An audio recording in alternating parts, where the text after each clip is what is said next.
Legal Wars Live. Man, we still on Lake Michigan, man. While I was out here preparing the content, I heard some goofy woman over there laughing, saying that she wished she could bring her bed out here. Bro, Lord knows, bro, that's been a dream of mine. I mean, if you go to any major state where there's a lot of mountains or wildlife or outdoors, like in Colorado, man, I don't know any people who don't go camping in Colorado. You know what I'm saying? I guess there's campgrounds around here or whatever out on Lake Michigan. But yeah, man, I'm from that lifestyle. Like, it's definitely outdoors, man. You see what I'm saying? Like I'm saying, bro, look how gorgeous it is outside. I'm saying, who don't want to wake up every single morning looking at that sunset or that view? You know what I'm saying?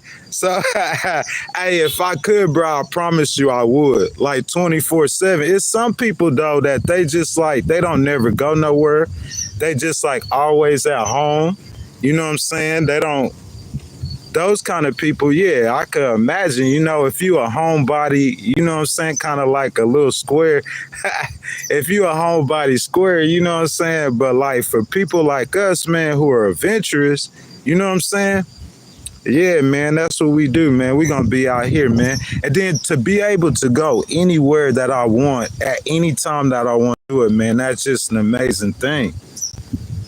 You know what I'm saying? To be able to just, if I want to record content, you know what I'm saying? And, you know, basically do nothing, sit at the lake all day, man. That's the lifestyle that I'm going to live. File lawsuits and sue people, man. That's how I'm going to live. But look, man, as people come in the stream, I want to say good morning. I want to say how you guys doing. You know what I'm saying? You make sure you guys like the video. I'm sad. I feel bad for you if you jealous, if you stuck in your house in Mississippi on this Saturday morning. I understand you'll be a little jealous. I will give a little space for a little bit of jealousy, man. You know what I'm saying? To people who don't understand. But other than that, for the rest of us, man, we're going to get kicking in just a few seconds. We're going to allow some people to jump up in the stream, man. I'm going to get my big head self out the way so y'all can enjoy this view, man. And we're going to get cracking in just a second. We're going to look at some numbers, some indicators in President Trump's economy, man. I think that's real important to take a look at this and see some things that look like, you know what I'm saying, they might be, you know, headed in the wrong direction. We're going to just make sure that they not. Jim A says that he a booty warrior. Hey, man, listen, what I be wondering is how grown people get so, like, immature and goofy. You see what I'm saying? Like, I know I laugh a lot and I know I clown a lot, man, but I'm kind of like a serious-minded person, man, overall. When y'all say, I'm just wondering how these grown people, man, they get so goofy, man. They got minds like a 2-year-old. You know what I'm saying? You got a 2-year-old mind. I mean, you grown in spirit. I mean, you got a grown car, a grown house, and you got some little babies, but your mind is like a 2-year-old's, though. You know what I'm saying? Y'all know some yeah, y'all see them laughing emoji. Y'all know exactly what I'm talking about. 2-year-old mentality, bro. Like, people come and they want you to hear what they got to say, bro. I'm not trying to hear you. I'm not trying to see you. I don't know you. You know me. You need to be asking me for my autograph. I don't know you. You don't know. You know me. You out here because somebody told you about me. You ain't nobody talking about you, I promise, unless it's negative. Somebody told you about me. That's why you out here. Y'all double tap that screen, man. Hey, it's Saturday morning, man. Y'all must have woke up early waiting on me this morning, man. Y'all double tap that screen, man. Subscribe to the video if y'all had. Man, y'all give me like 2 minutes, man. I'm going to let y'all enjoy the view. You know what I'm saying? Y'all go get ready, man. I'm going to get cooking in a second, man. We're going to be talking about President T's economy, man. There's like, on a serious level, I see a little immature-minded human being can't get this serious because we finna get into real stuff. I'm be cracking jokes the whole time because that's what I do, but I'm serious. I'm cracking jokes, but what I'm talking about has value. Man, there's numbers that I see when I started looking at some reports on President Trump's economy because I hadn't looked at it in so long. It had been looking good. It had been looking solid. But it's a couple indicators that I done seen that President T need to watch out for. So, man, y'all give me probably about 2 or 3 minutes, man, and I'm going to jump back on the stream and we going to get to cooking.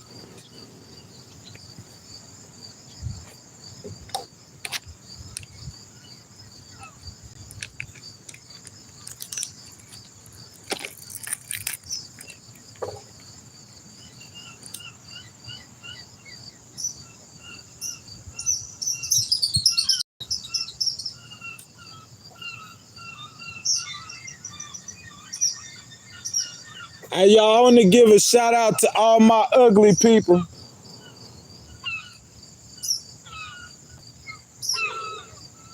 Hey, tomorrow is International Ugly Day.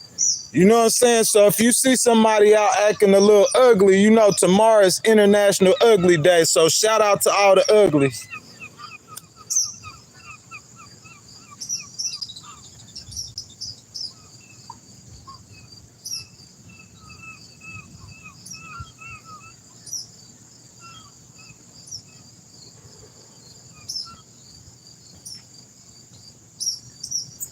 Man, as y'all come in the stream, make sure y'all double tap that screen, like the video, subscribe to the channel. I see David down there. I see Jim down there. I see, who else? Singo down there. Good morning. He says, Uncle Sam. Hey, y'all say good morning to Uncle Sam. Hey, David says, speak to you. I'm not sure what that means. Sugarfly, what's up? What's up? Man, y'all make sure y'all like that video for me. Double tap the screen. We're going to get started in just a second.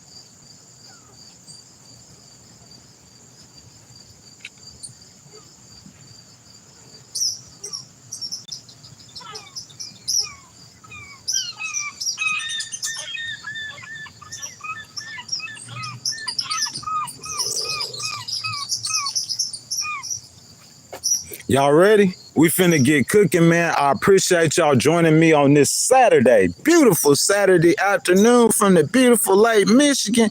You know what I'm saying? So, guys, make sure y'all double tap that screen for me. You know what I'm saying? Y'all jump down in the comments, get active. You know what I'm saying? What we're going to be talking about today, man, I just looked at some data, man, that concerns President Trump's economy.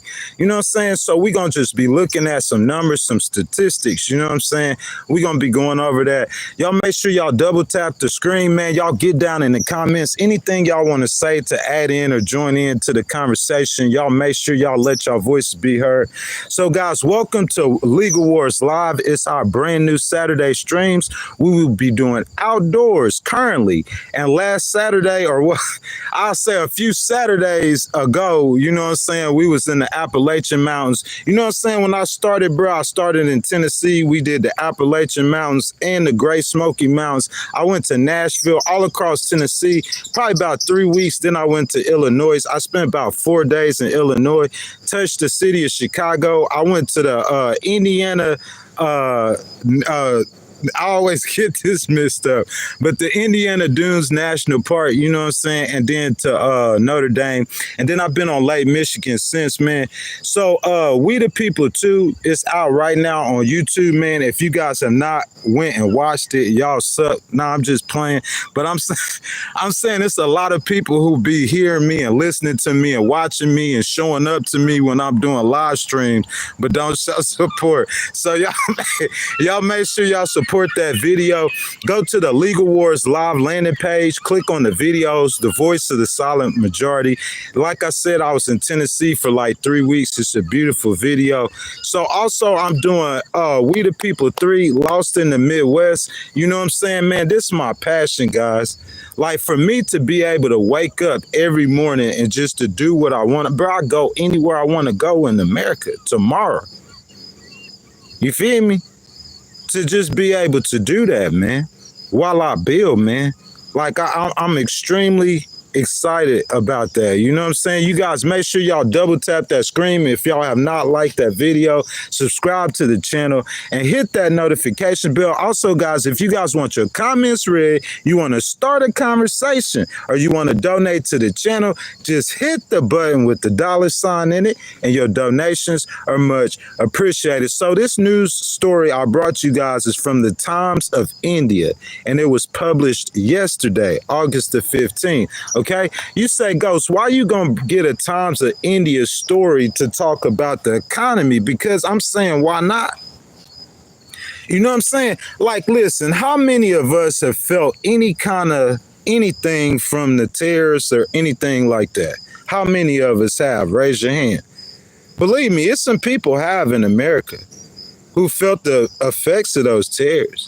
If you own a business that does business with China, I ain't talking about the bigger like Walmart and Amazon and all those companies who knew what was coming down the pipe. I'm talking about these smaller companies that couldn't afford to before President Trump put the tariffs on. If you own one of them companies, you done felt the effects of them tariffs.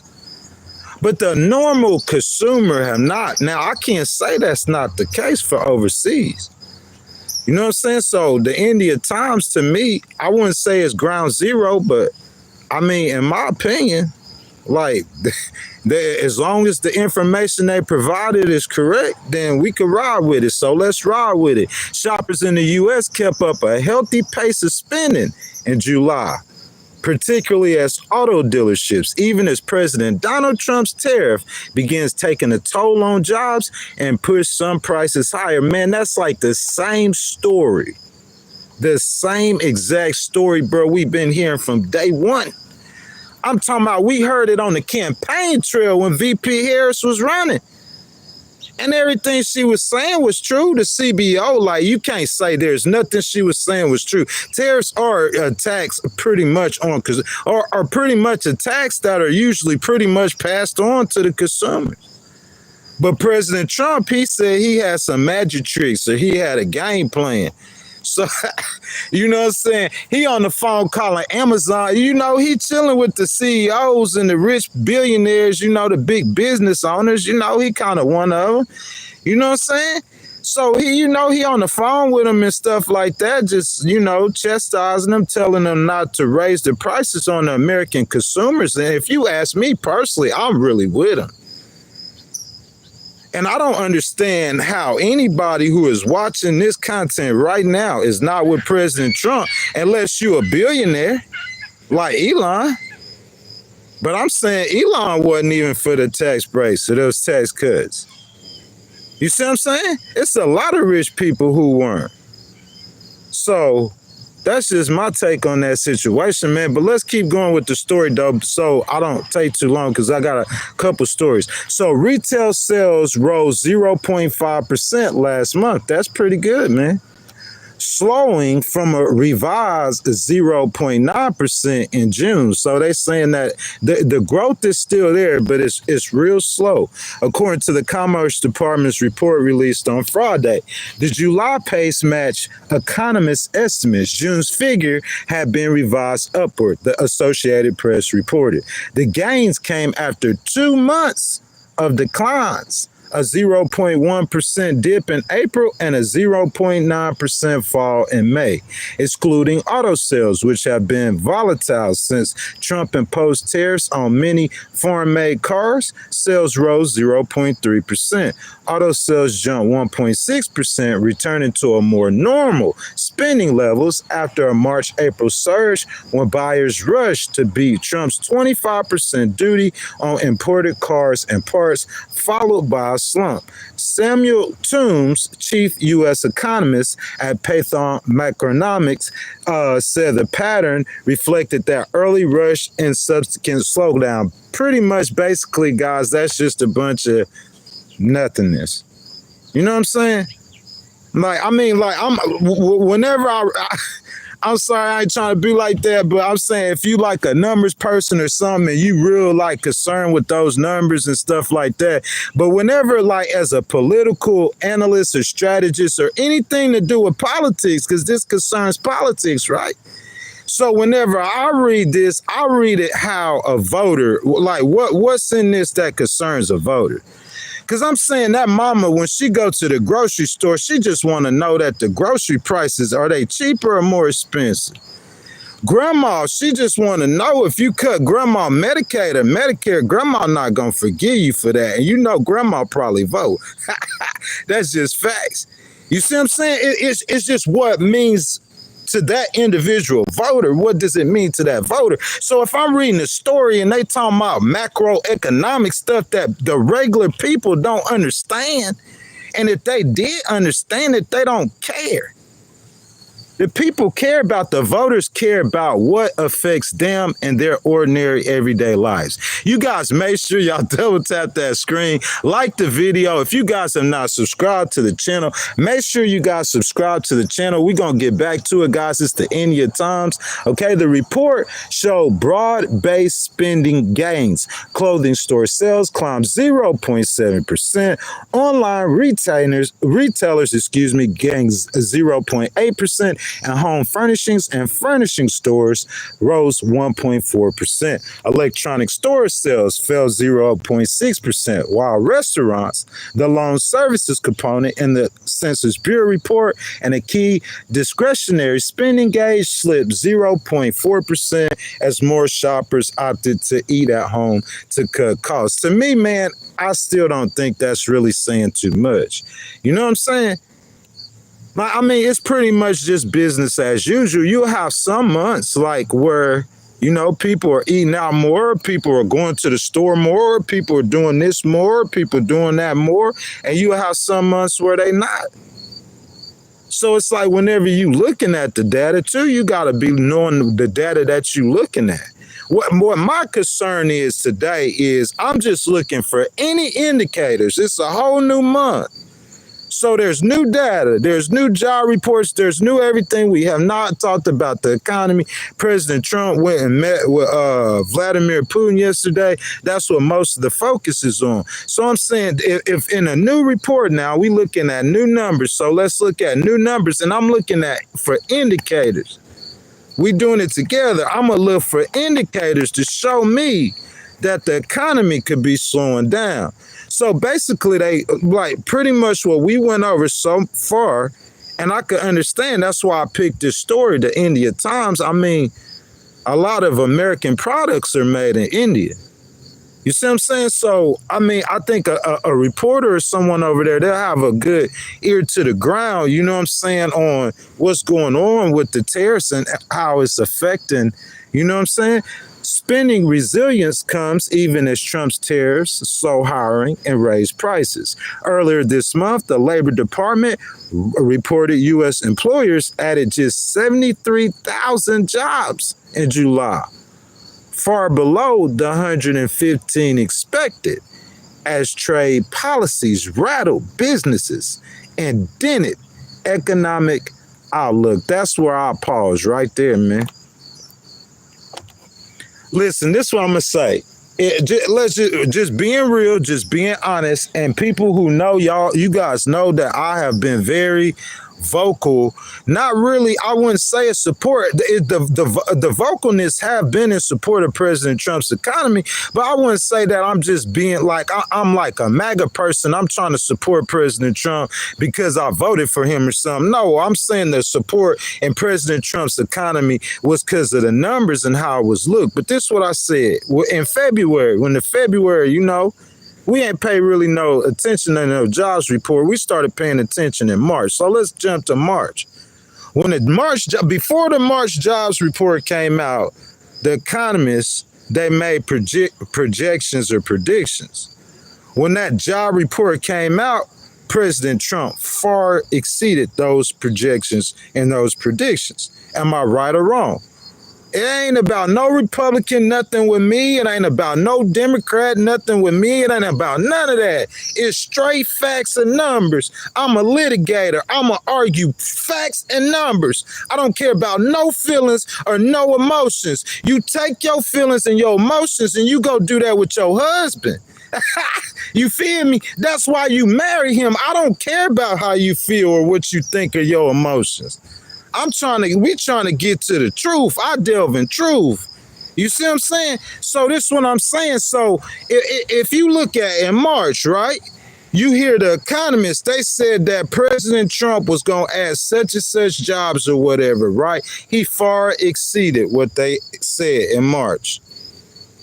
So it happened again in April. They said, oh, President Trump is going, they were saying it was going to be a recession. This is what they were predicting, 65% chance of recession. How many of y'all remember that? So look, they looked at April. They said, hey, President Trump said, we're going to add this much. So we looked at how many jobs President Trump added in April. He exceeded. Bro, by May, listen to me, bro. They just knew. Because the CBO, they know what they talking about, bro. They've been doing this for a long time. They said, well, look, I don't care about no CBO. Listen, let's do it like this. We know what about, if you're a regular American consumer, you watch President Trump come in there and nip them tariffs the first time, and you watch that drive the farmers into to the food stamp office. He had to bail the farmers out pretty much. All that trade war he did with China that first time, pretty much all that money, but maybe $5 billion he collected in tariff revenue, he turned around and gave it to the U.S. farmers. So we know what that's about. You feel me? So they saying President Trump, he coming in with these tariffs, man. These tariffs finna destroy the U.S. economy. It probably gonna put us in a recession, man-made recession. You know what I'm saying? After the first, we got to May, though, and they just knew by May that whatever he was doing was just luck. He was just getting lucky. So they just knew by May that was the end of it. But once again, if you don't believe me, just go check. Educate yourself. You see what I'm saying? Once again, President Trump, he exceeded expectations in May. So what happened in June? The same thing happened in June, bro. I put this on my mama. I had read that news story. I promise you, I never read them. I read them with y'all. That's why I stumble over the words. Like, I'm not like them CNN people. They didn't read over the teleprompter 1,000. Not CNN hating on them, but all the legacy media and probably most big podcasters done read over the content 1,000 times. You should have it memorized. I don't spend no time on it, bro. It took me 5 minutes to download this story before I started. I know what I need to say, but I'm just gonna see how the news gonna say it. So we get to June, so we looking at February, March, April, May, and June. We all marching to the beat of the same drum. You see how I do this? This ain't got nothing to do with no Republican Party. I don't care if I was in Michigan. I don't care if I was in Mississippi. I don't care if I was in California, or I don't care if I was in Alabama. I'm going to say the same thing every time. Because when you real, you could do that. But when you fake, when you go to a blue state, you need to kind of lean blue. And when you fake, when you go to a red state, you need to lean red. I don't have to do none of that. I'm going to just give you straight facts. So now, we know in February, March, April, May, and June, President Trump, he exceeded expectations. That's facts. Now, this is what I'm reading today, though. Spending resilience, back to the news. I didn't write this. I'm just reading it, and we just analyzing, okay? Spending resilience comes even as Trump's tariffs slow hiring and raise prices. That's just them talking. I want to see slowing hiring and raising prices. Show me some numbers. I ain't seen some numbers. I just hear them talking, though. So they say earlier this month, the Labor Department reported U.S. employers added just 73,000 jobs in July. Far below the 115 expected. Hold up, that's different, President T. That's the first time that's different. It flipped on you.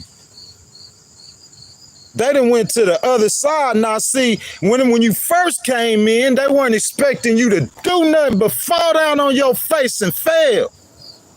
But now, I don't know. They might have been listening to people like Ghost, people who they know supported VP Harris, but he's saying this dude economy doing good, so he must not be lying.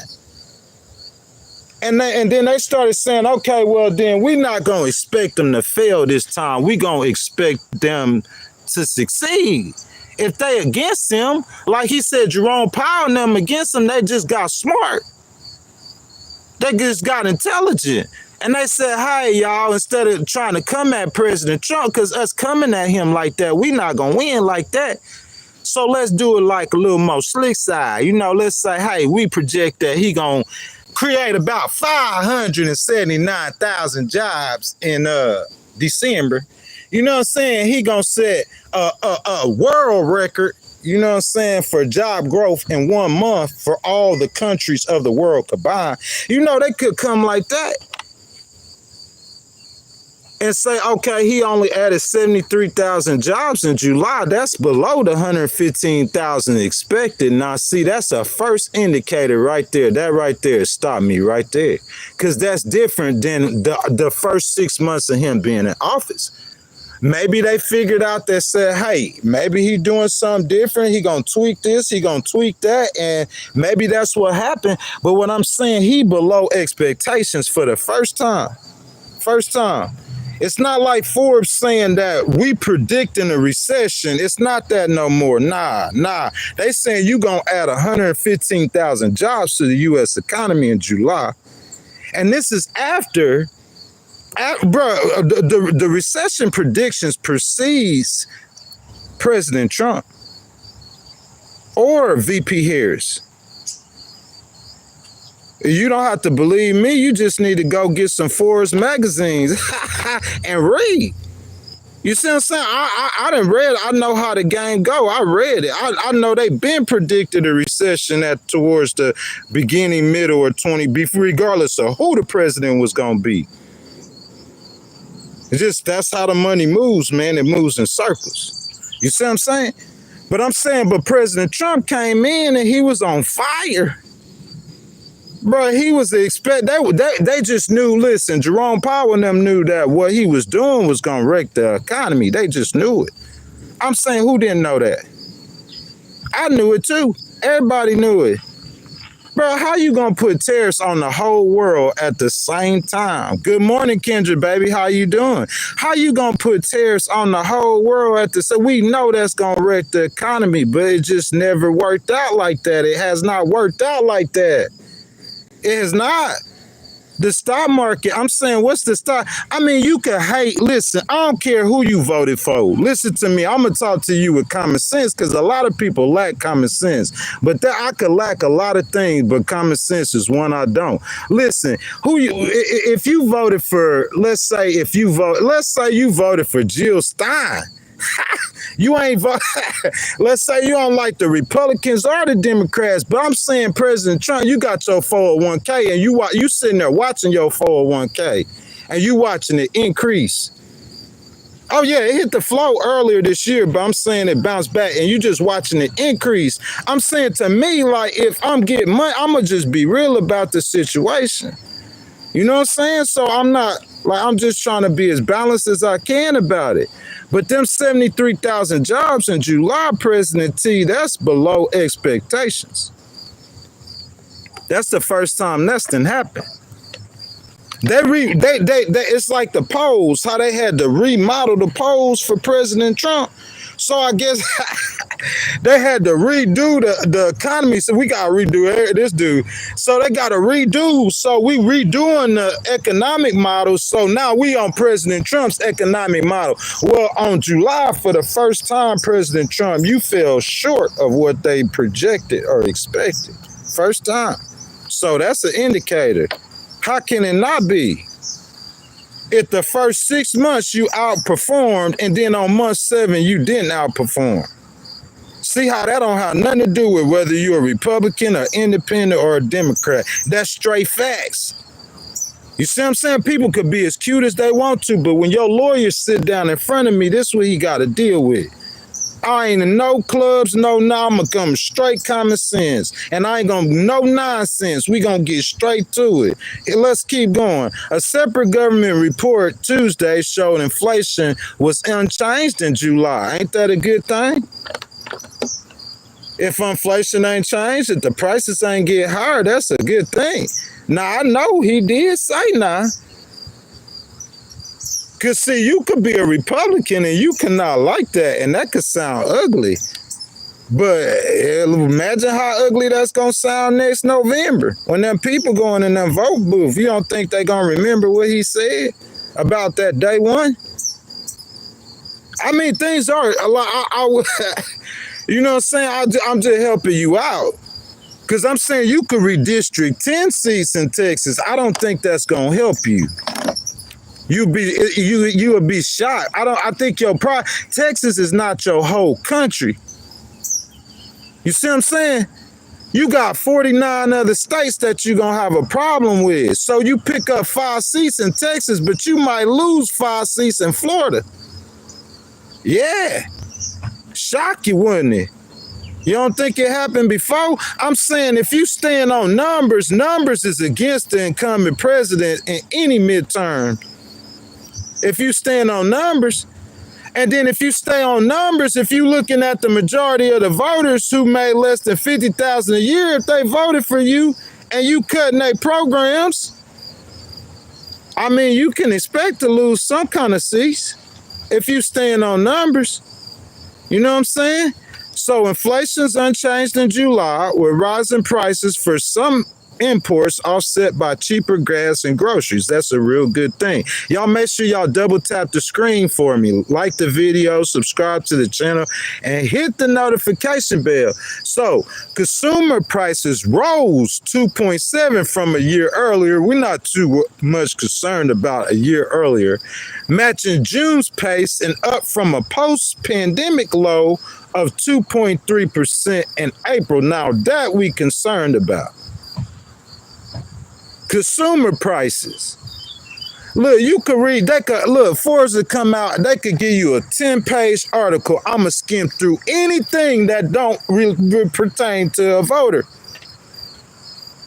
I'm telling you, because the voter, like all the rest of that stuff, gonna fall by the wayside. In 2026, when we getting ready to go vote for the midterm elections, anything that you ain't gonna care about no macroeconomics. Who care about macro? Let's be real, bro. You got 5 nerds in America care about macroeconomics, bro. But when you say consumer prices rose, that's something should get every political pundit and analysis, anybody's attention. Consumer prices, they rose. That's a voter right there. And usually that's not friendly to an incumbent party. You got to look at that stuff. You an incumbent party now, and your price is rising after you done made promises on day one. That's nothing about that is negative. Nothing about that is hating. I'm trying to tell y'all.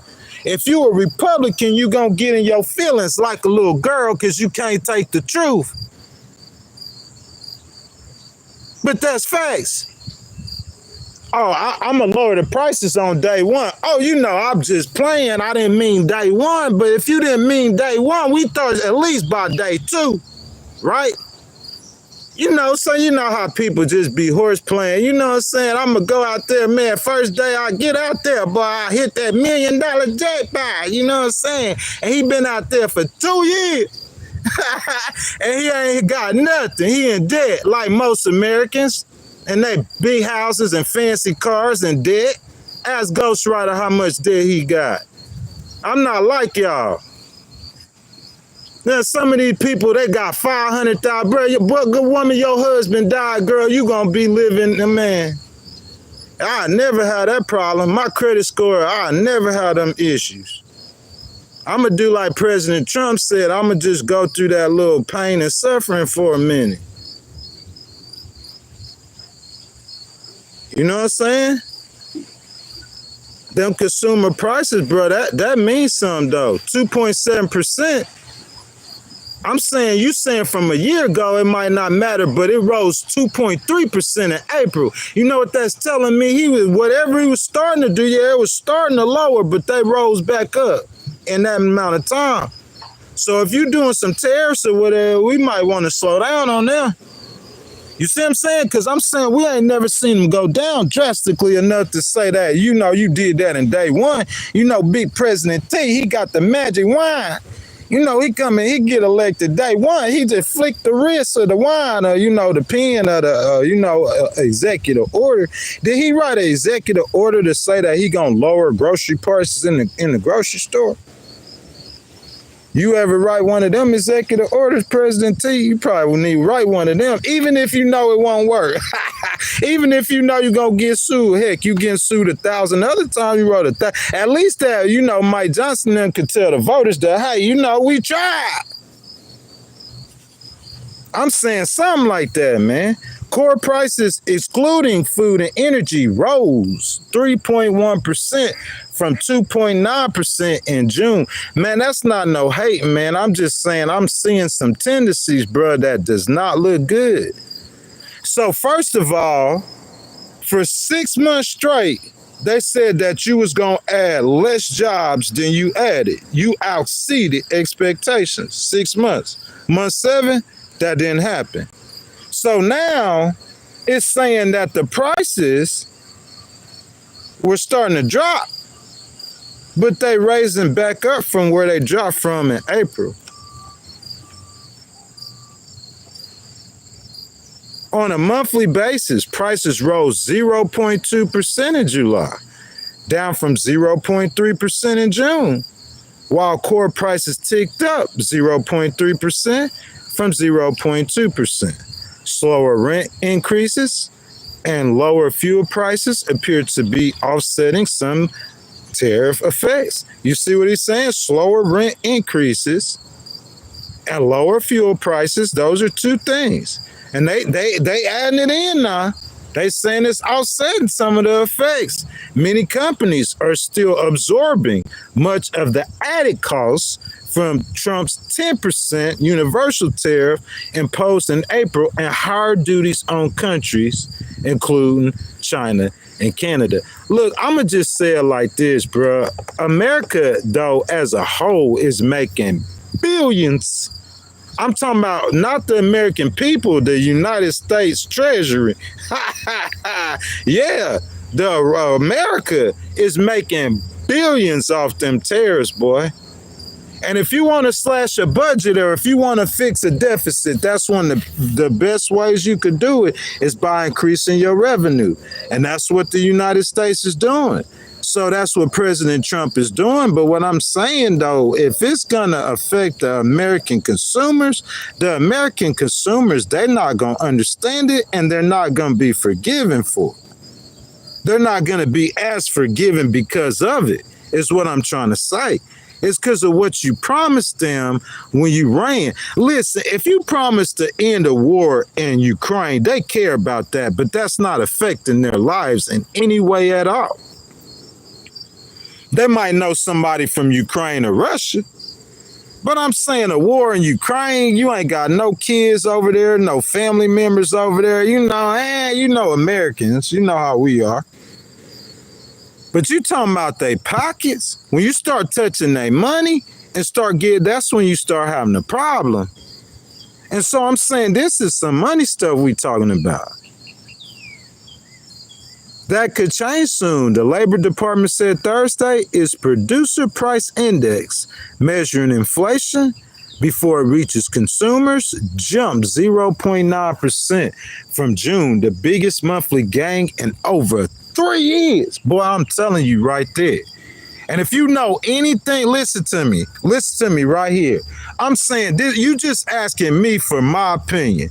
Okay. So now my opinion is I've been hearing all these smart money people predicting some kind of economic whatever.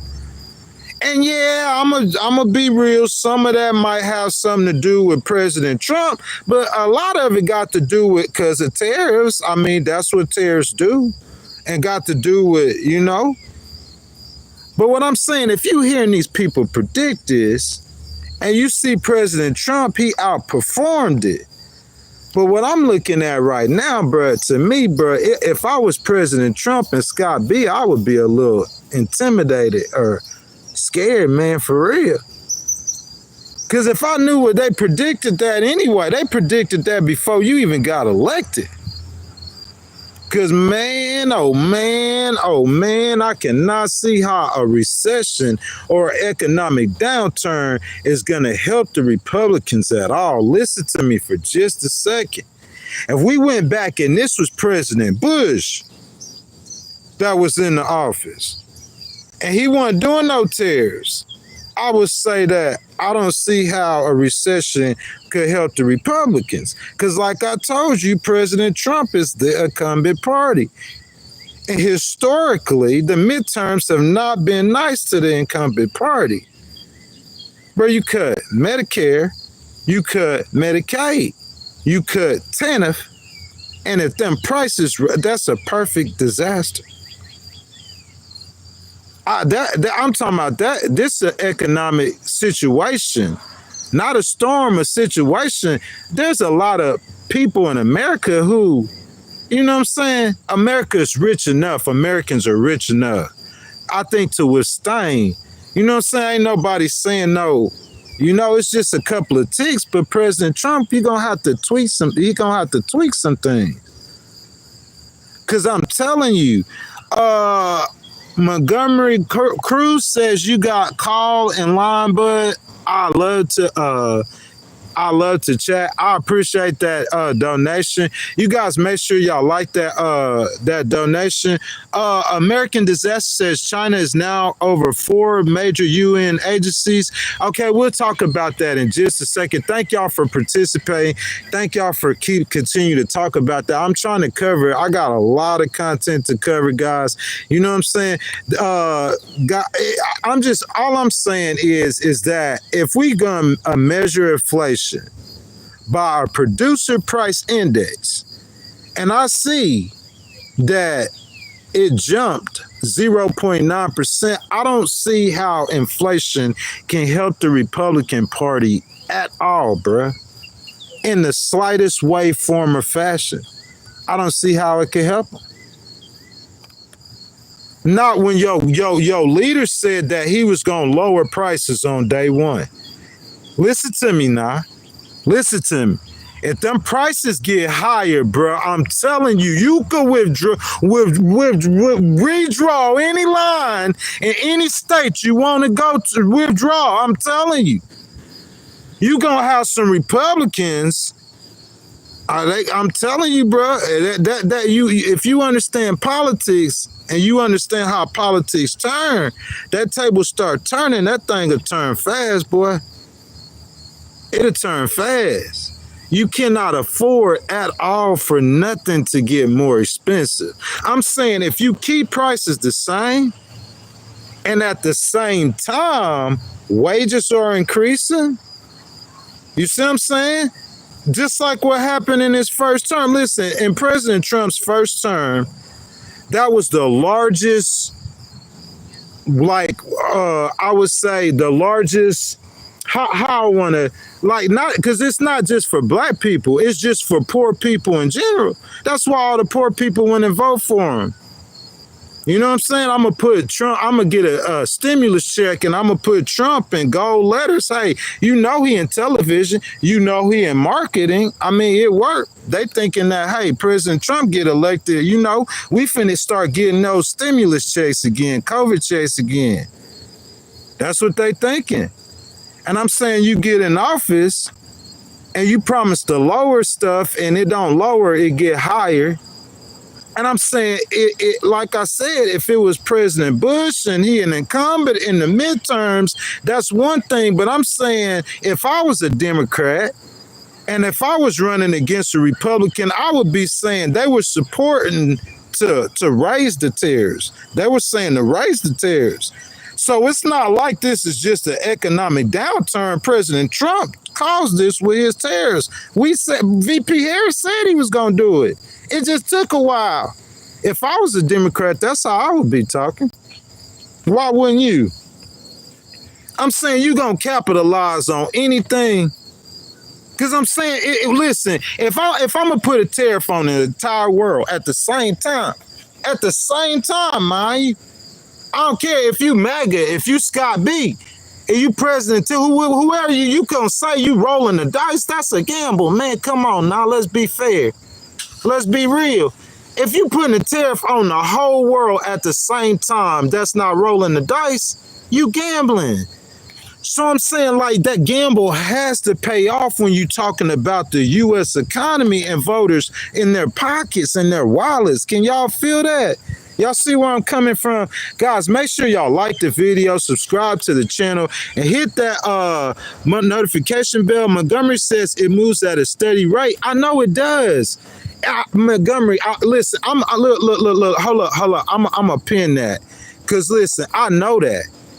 And I know that, and some other people know that, and maybe VP Harris know that. It's people that know that. President Trump definitely knows that.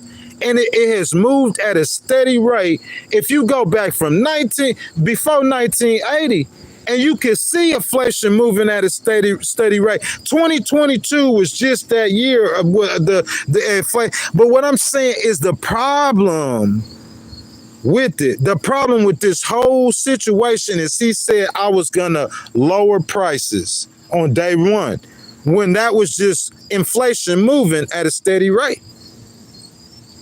You feel that?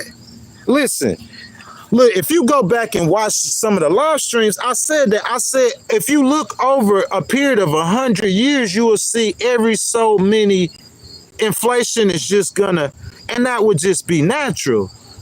But the voters didn't understand that because they had a president who was running for re-election, who they remember before those prices moved at that steady rate. You feel what I'm saying? They remember when the prices was lower and the stock market was good. It was just a perfect storm. President Trump ran again, and he had his name on them checks.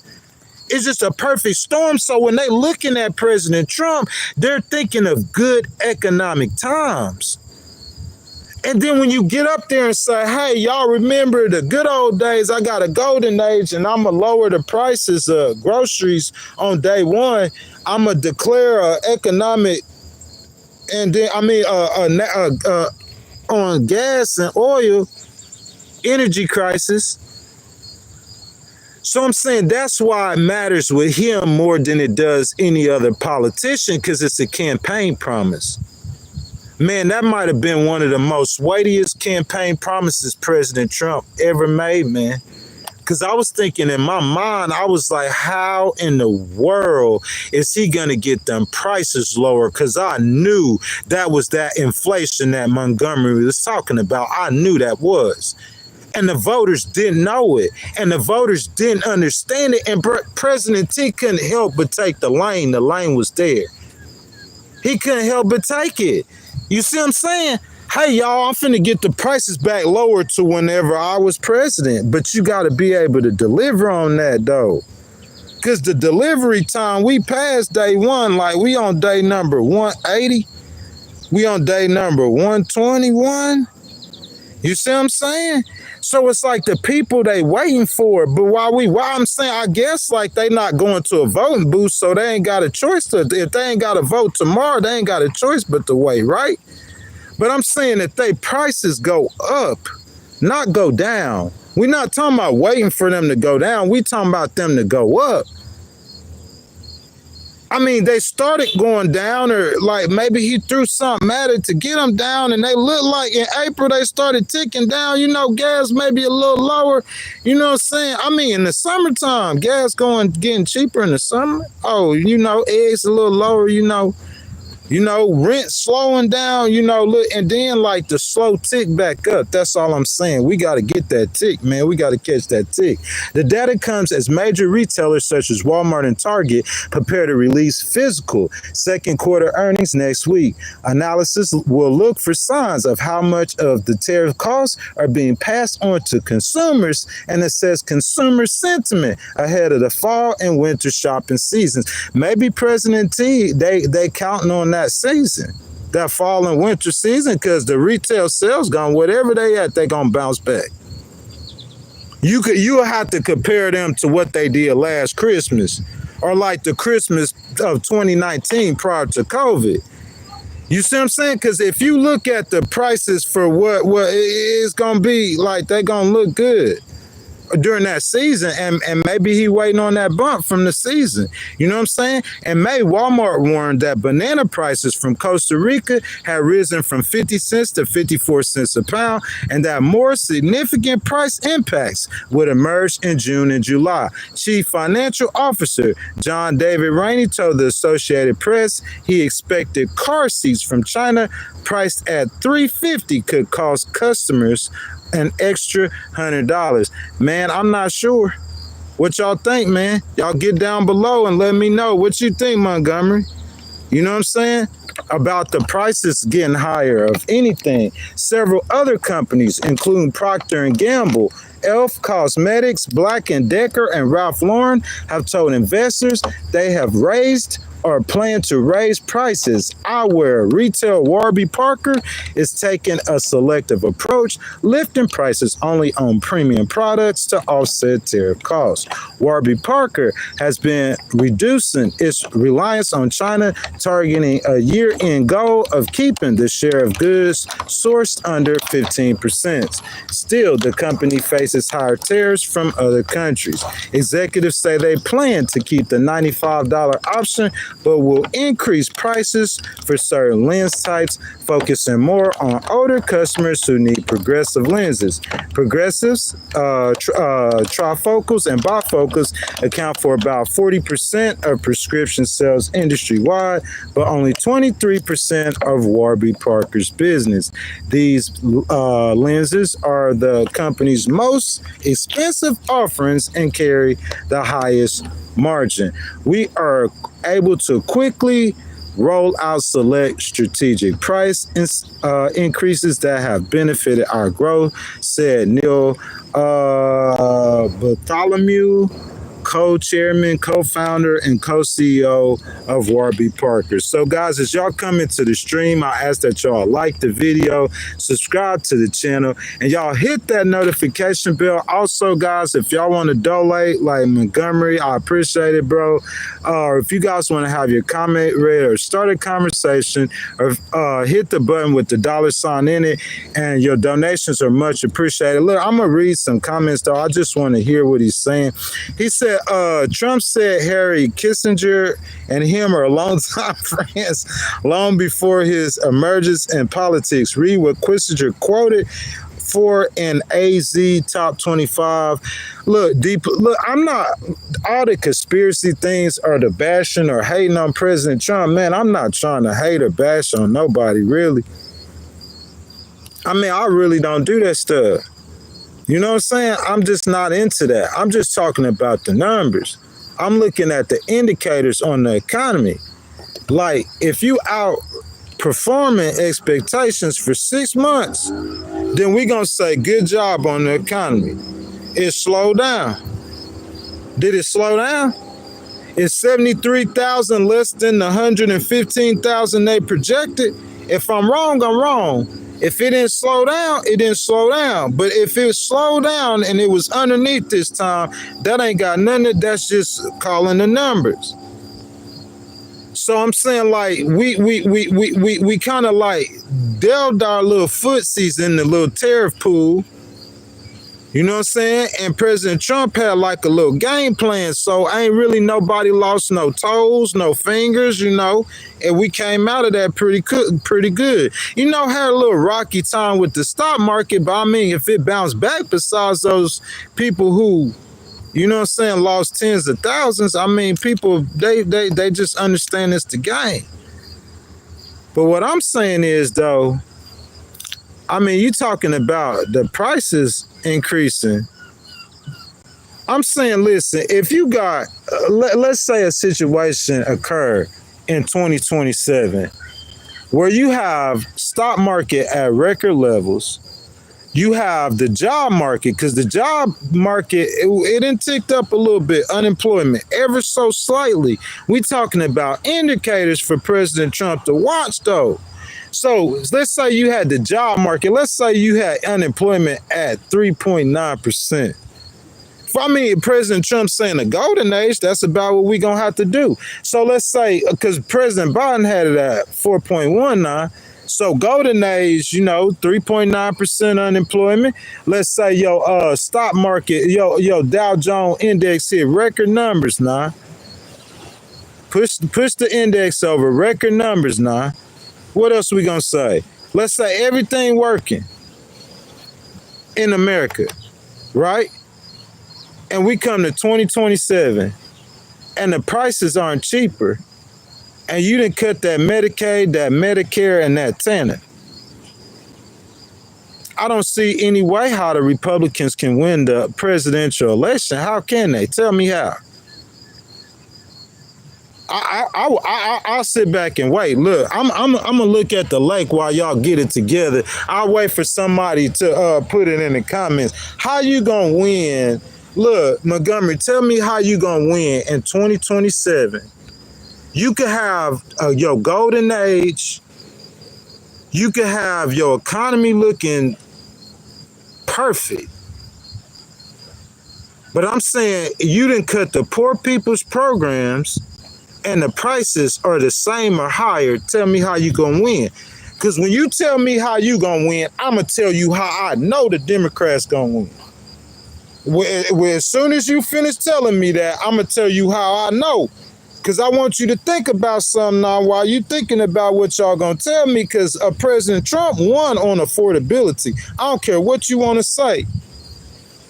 If President Biden had them prices, if he had them prices wouldn't have raised as much as they did, you can make immigration an issue. We always make immigration an issue. Americans care about immigration, but I mean, they don't care that much. And some don't get it wrong. In some communities, they do, because the immigrants are in their communities. You feel me? Like, so yeah, they do care, but I'm saying I don't think they care enough to where you gonna win a president. It's gonna be about that economy. It's the economy, stupid. I'm talking about 10 out of 10 times. So you talking about affordability, and at the same time, now I'm gonna tell you why the Democrats gonna win. Now, like I told you, now I could see when President Obama won them 2 elections. If you remember, I remember some Republican senators. They still in the Senate right now. If I call his name, you would know his name. I was surprised to hear this man talk like this because I'm fond of him. You gonna know him immediately. But he was calling President Obama, those voters making less than 50,000. He was calling them food stamp voters. Y'all remember that? You might know the senator's name. And those were Democrats. The poor voters, they voted Democrat. Well, they didn't do that this time. They voted the majority for President Trump. You see what I'm saying? So I'm saying when you cut their programs, I'm saying like you all look. I mean, let's add it up. Let's see what numbers we come up with, and let's see what the addition and subtraction is. Okay, in any midterm election, the incumbent president usually loses. I'm talking about 8 out of 10 times. He gonna lose the House or the Senate. I'll let you do the presidents. I done it with y'all so many. Okay, so that's number one. Number two is that you cut an entitlement program. I'll do some math with you on that. It's not too good for any. That's why just go back and look at the history. And I'm saying number three, if I promise to lower and they ain't get lower, they get higher. I'm saying I'm trying to figure out where's the mentality to where you could see any kind of way, unless you just a Republican and you just gonna say the Republican. I'm not a fan like that. I'm a Saints fan. I'm talking about like back the day, like the bags on your head, like the Archie Manning days. But I'm saying if you fast forward through the Sean Payton days, I'm the Super Bowl year. You know, he won the one most winning cup, but I'm saying Sean Payton gone now. So we back to the old Saints days. Saints fan. Y'all feeling that? But I'm saying I'm not gonna lie for the Saints, bro. I'm not that kind of fan. If the Saints sorry, I'm gonna just tell you they sorry. That's the kind of fan I am. Now I know it's some people, you know, they might political parties, you know, you can't just tell them that, you know what I'm saying, some stuff. But I'm just saying I'm gonna just keep it 1,000 with you, bro. You know what I'm saying? Like if I was President Trump, I would be concerned with this. Okay, this story is from MSN, and this is from August. It's right now today. Okay, indicators from the past week paint an overall picture of an economy on the edge of a downturn, bruh. According to Moody's Analytics chief economist Mark Zandi. That's a lot, right? To say Mark Zandi, what Mark Zandi said. What Mark Zandi said. Mark Zandi said that the U.S. economy is on the edge of an economic downturn. Now, I don't know what Moody's analysis and a chief economist for them, what their worth would be on anything he's saying, but I'm saying he knows something about money. We know that. He know probably a whole lot. But Forbes did too. Forbes does too. And so does all the rest of them who was predicting President Trump, but it didn't happen then. So, Ghost, why you thinking now? Because the indicators.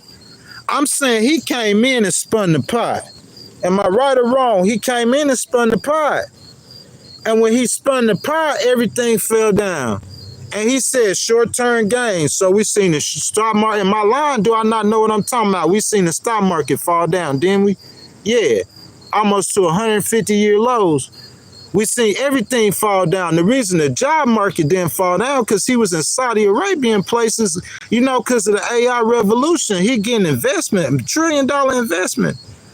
And with that $1 trillion, oh, we built a plant over here and we 50,000 jobs. So you getting them AI investments, so that kept the job market kind of steady. America made a lot of money in tariff revenue. You see what I'm saying? All of that's factual. I ain't changed on nothing I'm saying.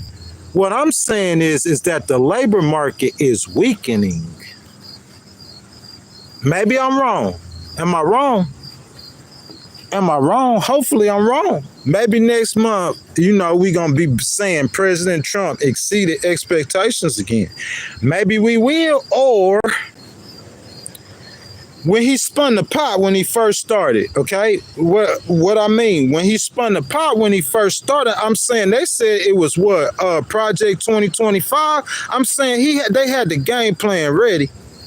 So he was aware that the tariffs will raise prices on consumers, not because VP Harris was saying it, he was aware of it. So he would put countermeasures to everything he was doing. That's why nobody could say they really felt the prices or nothing. And the only people really mad was somebody worked for the government, or unless you had a business where you was using China or one of them countries for them tariffs, right? But I'm saying, though, if the prices, Moody's saying the prices finna raise. I said Moody. Mark Zandi said the price finna go up. He's saying the price gonna go up. The labor market weakening. Consumer spending is flat, while construction and manufacturing are shrinking. And he said the Federal Reserve will have a hard time reviving growth with inflation still above its target. I don't know. That's what he's saying. You know what I'm saying? That's what he's saying. You know, they called stuff on President T in the economy before and was wrong. You know what I'm saying?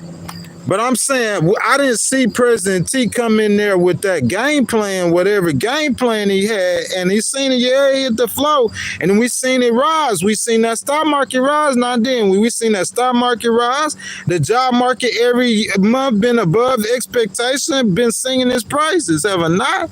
Come on now. But I'm saying not for July. It didn't happen like that in July. Something else happened in July. And I'm saying if I was a Republican, like instead of being a crybaby, what I would do is I would say, what else happened in July? What happened in July, Ghost? I'm saying if you was walking this in this direction with the economy, you feel what I'm saying? And let's say like every month you would take like 2 or 3 steps. What I'm saying is with them numbers, you didn't take 2 or 3 steps in July. You like didn't take no steps and then step back. You feel what I'm saying? I'm saying it ain't nothing to cry about. It ain't nothing to, but I'm saying if I was President Trump, I would be concerned. The shocking jobs report on Friday wasn't the only red flag. If I see a jobs report, bro, and the jobs went down, and I mean, just because your jobs went down less than expected doesn't mean that's not the only indicator. That's not the only indicator. Indicators from the past week paint an overall picture of an economy that's headed for a downturn. Bro, I'm sorry, man. I'm not going to bet against President Trump. But I'm saying if I look at them numbers, that's just what that look like to me, bro. Like it's cooling. It's cooling. See, what the problem was is the economists, they talked too soon. They were talking on President Trump's economy like he was President Biden, and it was business as usual. You see what I'm saying? They talked too soon. They were predicting those downturns way too soon. You got to let the man get in there and start doing what he's doing, and you got to see what's going on before you start talking. They started talking too soon. But now, I don't think when they speaking now, I'm not too sure if what they saying now is out of turn, and I'm going to tell you why. Because I wasn't saying nothing. I was just watching the numbers. We want to see if President Trump going to do what he did in that first term, in that first economy. We just want to see. Well, we just want to sit back and watch. We want to see what he going to do. He tariffs on the whole world. We know that's a mistake. Oh, well, you know, he backed up. Okay, so we good. America getting money. Okay. Stock market rebounding. Okay. Job growth. Okay. Everything. Okay. Okay. And then, like, here comes July.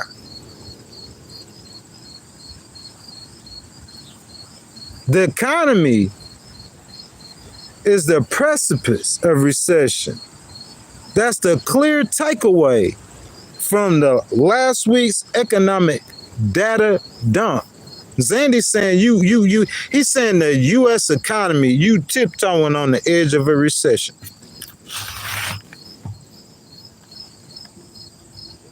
You tiptoeing on the edge of recession. Look, I could say under a normal circumstances, beliefs, or my normal views, the United States going on a recession. I don't see how not in 2026. You're going to need more states than Texas. You could pick up 5 seats in Texas. You're going to lose some solid red seats if America goes into recession. You could listen to whatever pundit or whoever you want to. I'm telling you what you could learn for yourself. You could think for yourself. Look at the last times America went in a recession.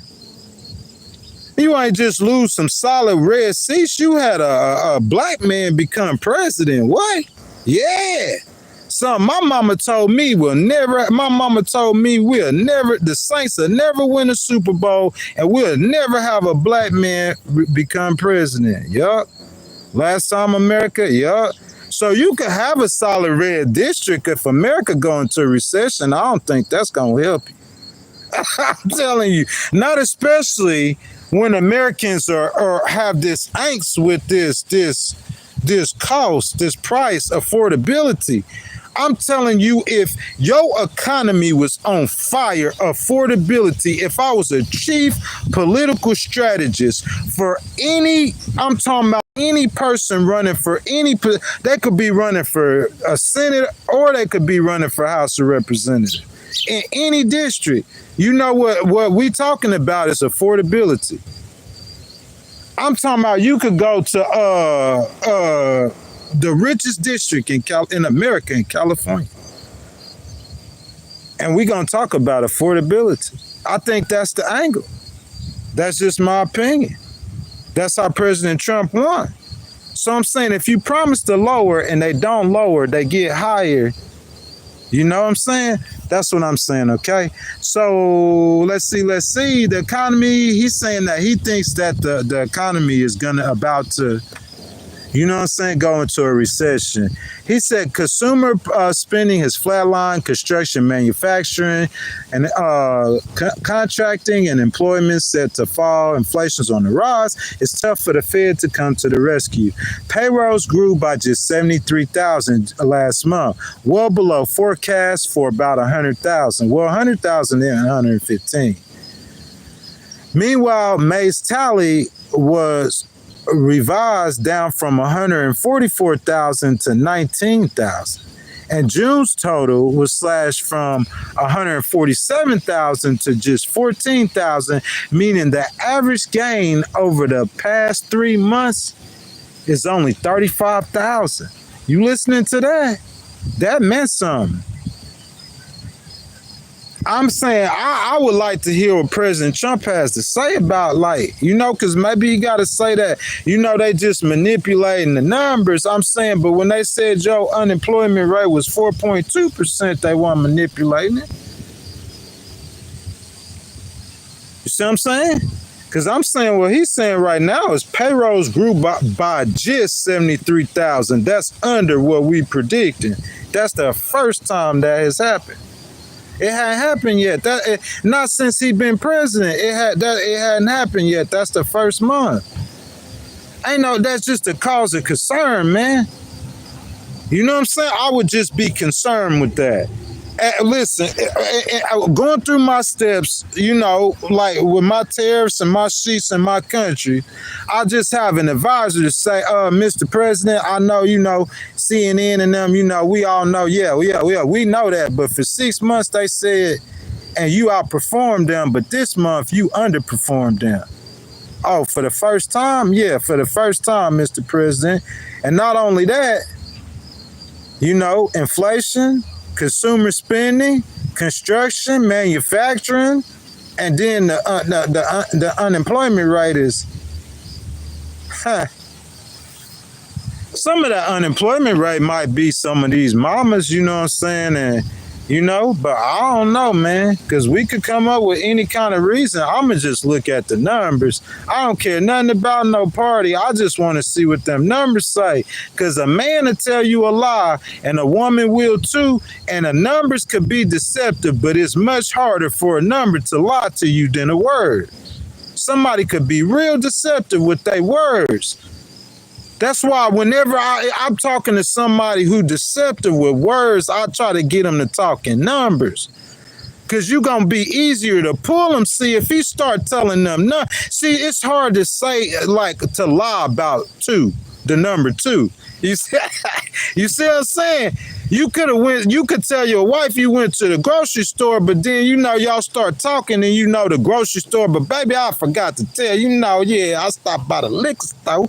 You know what I'm saying? Then I went to the dispensary. Then I went to old Marco's house and we seen Juliet, and I see you could do that with words.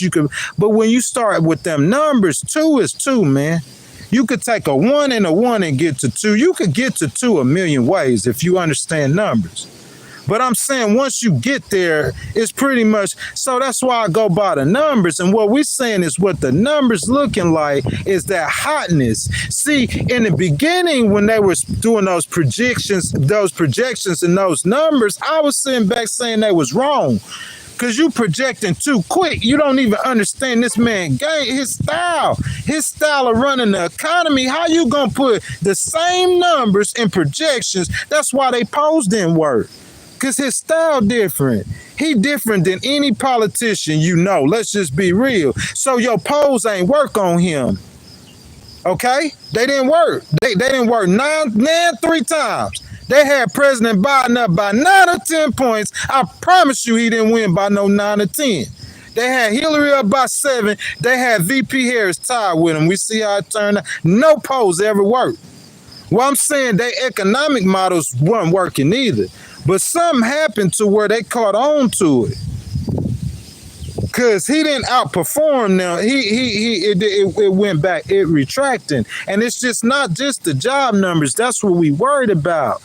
While Trump has claimed without evidence that jobs data was rigged. See what I told you? I promise I didn't read that. I already know what President Trump gonna say. President Trump gonna say, hey, Ghost, don't worry about that. That's rigged. And fired the head of the agency that produces the report. He not only just saying it's rigged, he fired the head of the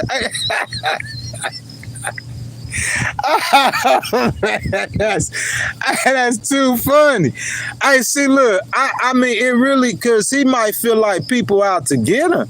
You can say whatever you want to about people out to get him. Well, like we were on TV and we watched a bullet whiz by his ear. Unless that was, you know what I'm saying? Like we watched a bullet whiz by his ear. So you saying people out to get him? I'm saying if he's saying people out to get him, well, we kind of seen something that looked like that on TV. So why not listen deeper to what he's saying? Because that's what that sound. If he's saying jobs data is rigged, jobs data rigged. Come on, President T. Not only that, he fired a dude like. To me, that's just something I would be hard to rig because, like, it's just hard. You can't pull that wool or that trick over on the American people. American people gonna be able, they can see and tell on the ground. You could feel it. You know what I'm saying?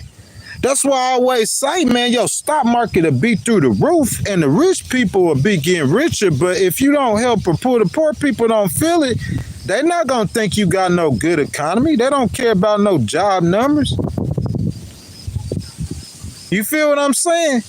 If you a man with a wife and 3 kids and you making $50,000 a year and you doing everything right, trying to provide for your family, and you not getting ahead, what he care about some job number for? That man trying to feed his family. He don't care about no statistics. Oh, we gonna let Ghost look at the statistics. He don't care about no stats. You feel that? But President Trump said they rigged. I'm saying President Trump, if the people, the voters, if they don't feel the help, the stats ain't gonna matter anyway. Or if they feel the help, if they feel like the economy's doing good, then them saying you ain't doing good, that ain't gonna matter. You know what I'm saying? Separate reports, though, President Trump also held warning signs. GDP rebounded more robustly than expected in the second quarter, but a metric that strips out the impact of foreign trade and looks instead of final domestic demand indicated slowing. The personal consumption expenditures report showed core inflation accelerated to 2.8%, further above the Fed's 2% target, and that consumer spending rose less than expected in June. This is a whole different article. That first one was the India Times. This is somebody totally different, and they coming to the same conclusions. All I'm saying, bro, like, look, we could, and you could, and we could, and you could. Look, this is what I'm saying. I'm going to just tell you, this just where I stand. This is my analysis. I'm going to hurry up and get out here, though. People like stuff. Look, your jobs, forget your jobs report. That could just be 1 month. Let's just say you had a bad month or a down month. Forget the prices rising. I don't see how that could just be a 1 month or a problem. If inflation, that's going to destroy your... I'm saying, like, the prices were never lowered. Not substantially. I'm saying there's so many different things that, like, I mean, it's like we went through that 6 month. We did the 6 month. We pushed through that 6 month. You see what I'm saying? And I'm saying, in my opinion, if you look at the chessboard, the map, the game board, the President Trump won that 6 month period. I'll give him that. In my opinion, for you to do the tariffs and to think that they're not going to work, but they did work, the stock market to hit the floor and then rebound. I'm saying to you to bomb Iran, you did a bunch of stuff that to me it just appears that he kind of had his way. But I'm saying that economy allows you to do that. All that stuff you talking and doing, if that economy hits the floor, bro, I promise you, you kind of gonna lose almost all the power, all the influence. The people gonna turn against you and everything. It's not gonna be good, man. It's gonna be horrible. I mean, if it go down too far, I don't think a rebate check, I don't think that's gonna help out too much. That's just my personal opinion. It'll help President Trump, but I'm saying he not on the ballot. I'm saying you got to get them because when people go, I'm telling you, if I was a Democrat, to me the Democrats they got as many wins as they got. They won the most elections ever off of healthcare. How many of y'all know what I'm talking about? The Democrats won so many elections, local, state, and federal elections off of healthcare. And I don't see how that would change. Because if you made a cut, I mean, even if President Trump feels like it's a necessary cut, the voter ain't going to want to hear, hey, Grandma, I cut your Medicare program so we could cut our budget and our deficit. Grandma ain't going to want to hear that. She don't care nothing about that deficit. You see what I'm saying? So she not going to want to hear that. So I'm saying if you cut, even if it's a necessary cut, but I'm saying you cut these people programs, bro, they feeling that. Affordability, they feeling that. You know what that means? All them voters that Senator so-and-so was making fun of that voted for President Obama, that's food stamp voters, they're going to go put that blue flag back on again. And so that means the next time the election comes, they're going to be Democrats again. And you know what that means? What your next president going to be? It's going to be a Democrat. That's how that works. Tell me where I'm wrong. Like, y'all know, the one you watch the content, tell me where I'm wrong. Where do I be wrong when I break it down like that? I'm telling you, if you had your economy was good, I would run a campaign on affordability. That's what Mandami up in New York. That ain't just New York. You could do that all over the country. Affordability. That's what, in my opinion, that's a new word for like DEI. It's a new word for affirmative action. They be coming up with new words. Affordability is a new word for what the Democrats been doing. The Democrats been giving away stuff. Is that what you call affordability? I guess that's the new word. Instead of saying that we don't hand out stuff, we just gonna make it affordable. Affordability. Well, that's, to me, that's their conversation. I don't know how they let the Republicans win that conversation. Oh, I do know how they let them win it, because of President T. Inflation really hit that turn of no return, that point of no return of 2022. You could go check the data. In 2022, when them prices rose in 2022, they weren't coming back from 2022. When they rose in 2020, President Biden, yeah. But that 2022 rise, they were never coming back from that. VP Harris knew that. She knew that. The voters didn't know that. You know, they got President Trump. They got a Trump signature on the check. They got him going to North Carolina saying, I'm that government only giving you $750 and I'm gonna give you more than that. They got all of that. Him saying, I'm gonna lower prices on day one. That's what they got. That's what the voters got. So whenever they remember, we can't see no January 6th. We can't see nothing. All we remember is in 2019 when he was president, gas was low. Or 2017, gas was low, stocks were high, wages started rising. That's all they remember. So that's what they thought they was getting. And I'm saying if they don't get that, President Trump, I promise you could redraw tech. Listen, let me help you out. I'm gonna help you so you can know. You could redraw Texas and Florida. What other states you got? It don't mean you gonna lose them solid red seats, boy. I'm trying to tell you now. I'm trying to help you. You lose solid red seats, man. That's just what it is. Solid red districts. You know, these are the times when you be that's what you think Tom Tillis retired for. You know why he retired? Because he's the leader, he's the Republican leader in the Senate. But he said in my district in North Carolina, he said out of 5 voters, that one of them is on Medicare, Medicaid, or food stamps. And so this is I didn't say this. He retiring. He a Republican senator. So he said he looked at the bill as a Republican senator and he said this is going to affect. And so you know what he said? If I lose 20% of the vote, I ain't going to get reelected. So I can't vote for that bill. Oh, I know I can't survive going against President Trump. So it's only one thing left for me to do. You know what that's telling me? That's telling me it's Republicans who not as strong as him that's going to get cream crop. Because I'm saying I'm the leader of the Senate. What? I'm saying he in North Carolina. It's not like he in Mississippi or Alabama or extremely poor state. He in North Carolina. It's going to be some senators who got 2 or 3 people out of every 5 who was affected by that big, beautiful bill. I'm trying to give you some foresight. It's going to be safe red districts that's going to be in some big trouble, bro. I'm trying to tell you now. I'm trying to tell you. You can't let them Democrats walk you straight into it. You going to walk straight into it. Think they over there sleeping, bro, and you walking straight into it. And I said this is where the Republicans have always imploded on this economy. They just can't put 2 and 2 together. They could put the 2 and 2 together to help a rich man. They know how to do that. They know how to help rich people and businesses. They could put that together, but they just can't figure out how to help the poor people. And that's why they won one election in 20 years.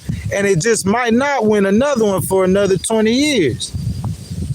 That's not me and my feelings or being personal. I have no reason to. That's just facts, man. You got to help the people. That's who wins. The politicians who help the people. That's who gonna win. Man, the Republicans after Ronald Reagan, they could have the Democrats might would have never won again. You don't believe me? Let me tell you how. Ronald Reagan won. He got reelected. He was extremely popular. He was so popular, he got his vice president elected. You know how popular Bill Clinton was? That didn't happen for him. Did Joe Biden even run right after President Obama? You know what I'm saying? Because it don't. But I'm saying, Ronald Reagan's vice president got elected. And he would have got reelected. You know what his mistake was? What he did, he said no new taxes. The American vote, they ain't forget that. Listen to me, the American voters will forgive President Clinton having sex with a woman 20 years his younger in an office that he put his hand on the Bible and swore now. He didn't just President Clinton didn't do that at the Hilton or the Holiday Inn, man. That's one thing if you a president and you in here getting with a woman 20 years younger than you at the Holiday Inn. Where's Hillary at? He didn't do it at the Holiday Inn. He did it in the Oval Office. You feel me? And you have George Bush now. He was the head of the CIA, a decorated American. I'm talking about super decorated. And his only mistake was he said no new taxes and we gonna get rid of you. But if your economy good, you can have sex with girls 20 years younger than you. We'll keep you because your economy good. But you could be a good man and a decorated hero and you say, well, you gonna charge us more money. Oh, you lie. See, that's what I'm saying. That's how it is with President T like now. They'll let you get away with that immorality if you putting that money in their pockets. That money stop coming, bro. Watch how quick they gonna flip on you so fast, bro. Watch what I'm telling you. Bro, boy, that money stopped coming. They would have been had you. They have been trying to impeach you, indicted you. All of it will come through. It'll happen this time. They care about that money. That's what they got you there for. You feel what I'm saying? They got you there, President T, for that money, for that bread. That's what they got you there for. So, I mean, that's just my take on it, man. I would just look at those numbers. Those numbers would concern me. You know what I'm saying? That would just concern me. Like, America is not in a recession. America's not going to be in a recession next month. And I don't care what no economic strategists tell you. I don't think America will be. I really don't. Because we in that time of season. If he could hold out to about October, I'm saying the spending ain't nobody. Come on, man. You think they ain't gonna buy Christmas presents? You think they ain't? And you know, for the that's the retail. So the best time of year, they gonna make the most money. So to me, in my mind, like, we gonna have to get to the next financial quarter, right? Unless it's finna happen right now, I don't see that. But all I'm saying is, if I looked at those numbers, I see that it ain't no jobs slowing, because this is like they're predicting that they're over predicting me. They were under predicting me. Now they're over predicting me. That's a change. You see what I'm saying? Prices are, yeah. I don't know, Scott B. We might want to, we going to take a half step back on some of these tariffs. I'm not the president. I don't know. He was elected. The first 6 months, though, look good. Look real good to me, dude. I mean, maybe not on, but we talking about the economy. So we talking about the economy. What you got a problem with the economy anytime before August? Oh, well, the prices didn't go down that low. Well, then, hey, you get to vote in next November. That's what that's about. But I'm saying, as far as, like, to me, like, I'm an independent, though, so, but I'm saying for most independents, I'm saying the people who vote on immigration, the people who vote on, and I'm saying those key issues could matter a whole lot. Immigration matters in America a whole lot. But I'm saying the economy is what typically is going to win or lose that election. And the only reason why Kamala Harris isn't the first female president of America is because when they looked at her, they looked at President Biden, and they looked at 2022, and them prices went up. And they don't understand that that's just what happens every so many years. The price is called inflation. They don't get that. You see what I'm saying? Some people ain't that intelligent. Like how gas used to be 99 cents, and it'll never be 99 cents again. I don't care who president is. They not that smart. They don't get that. But they did see a man up there who said he was going to lower and lower. Oh, I got the key to everything. I know how to do this. Man, I'm telling you, I know how to do this, boy. And day one, I'm going to have them prices. Well, I'm going to make gas 25 cents a gallon on day one. They just want to believe it, man. They just want to believe it. But all I'm saying, that's cool. That's fine. That's dandy. I don't think President Trump potentially lied to the American people. That's just not what I believe. I just think that the job is that complicated. You don't believe me? Go try it yourself. Yeah, I just think the job is just that complicated. But still in all, they're going to make you pay for a promise that you don't keep. They can't make you pay because you can't run again. But in 2026, they're going to make a lot of your buddies pay for a promise you can't keep. I promise they're going to make you pay for the promise. Especially a money promise. Like I said, they'll find your name in the Epstein files, and they might not even care. I'm dead serious. They didn't care with Bill Clinton.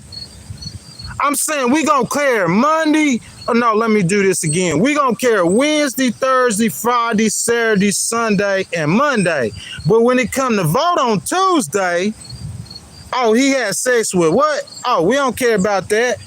Oh, you think I'm playing? That man, look how much Bill Clinton beat Bob Dole by in that re-election. I don't even know I forgot what year they re-elected. I don't even know. I just remember. I remember Bob Dole, he ran against, yeah. I remember that like yesterday. My memory real good. And I remember looking at the screen before I went to sleep, and it was almost all the states, and Bill Clinton was at like 58 something. It wasn't even close. And I remember Newt Gingrich because he from Georgia and I'm from Mississippi. And we know, it is what it is. But, I know we remember Newt Gingrich and how smart and bright and intelligent he is. And, but he was cool with President Clinton in the end. But they tried to get him out there. The American people didn't want to hear it. And President Clinton, not only did he lie, look what he did. I'm not hating, I'm just telling the facts. It's helping you out. The American people don't care about that. That's why I think you wasting your time with Jeffrey Epstein.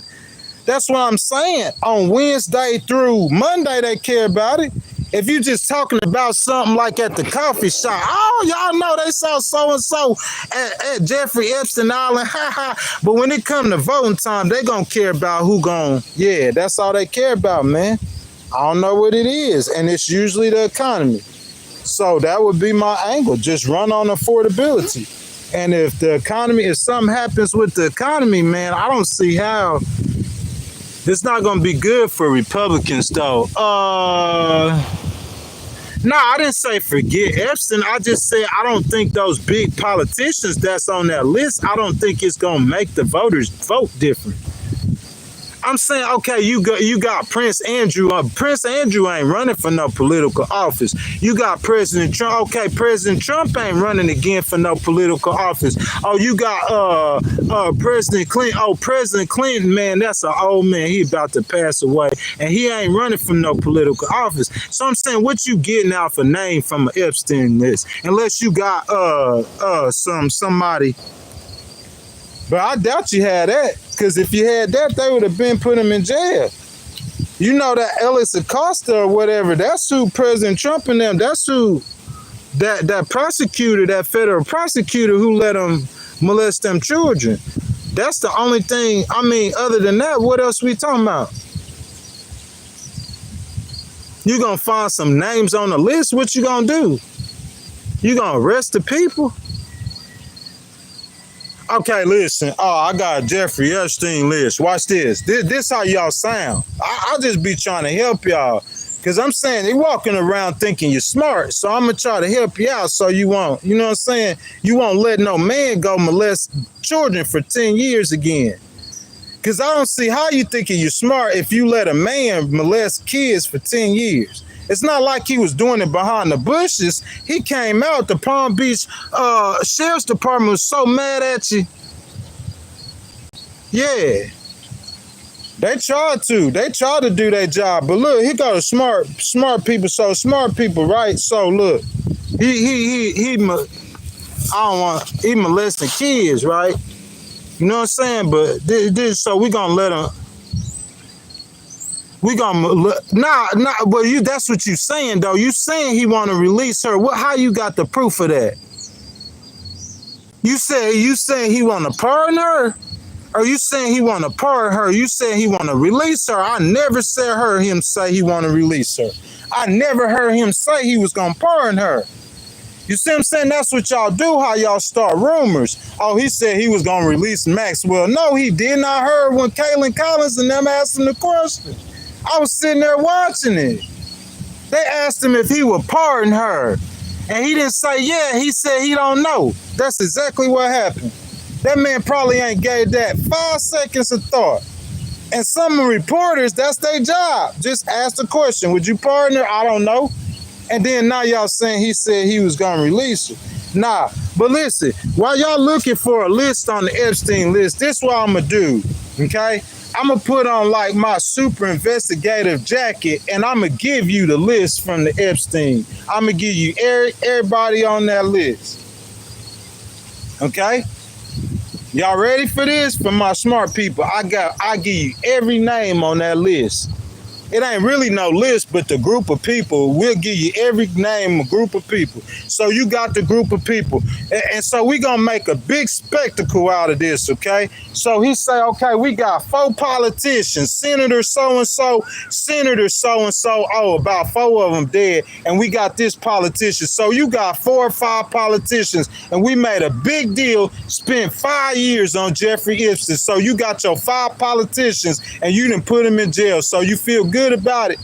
So now this what's gonna happen after this though, if we don't solve the real problem.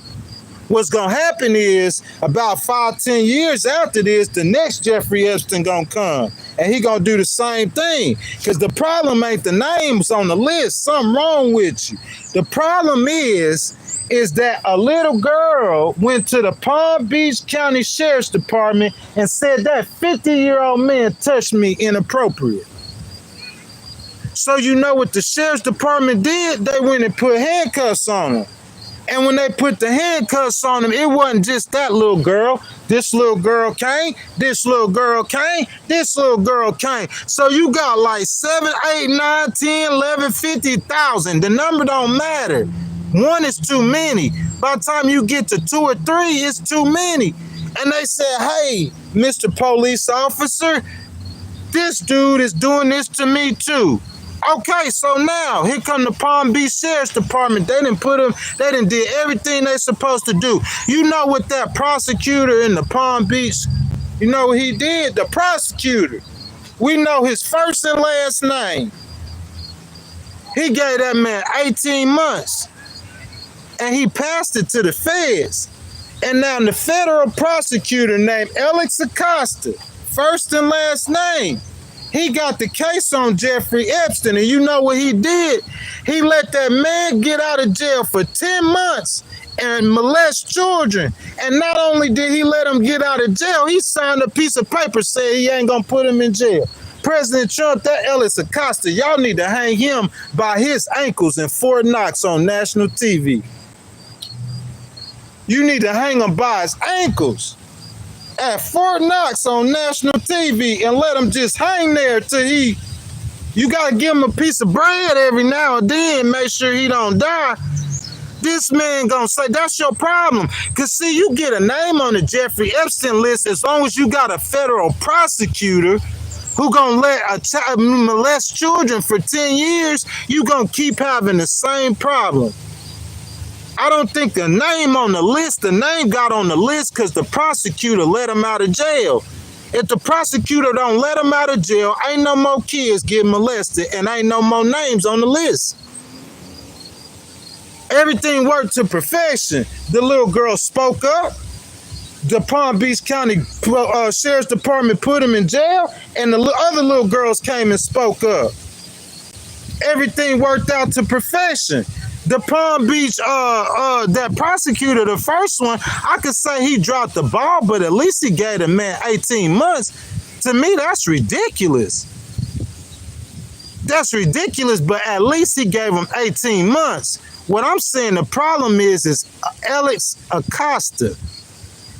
Because the feds got like a 90-some% conviction rate, and they don't play about stuff like this, not the federal government, right? So I'm saying when he come on the scene, he got about 40 little girls that said that this man is touching me, this 40-year-old man, and I'm 14 and he touching on me at his house.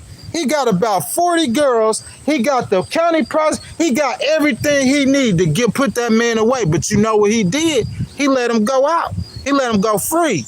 And when he let him go free, that's when you got your Epstein list. Because the prosecutor let him go free.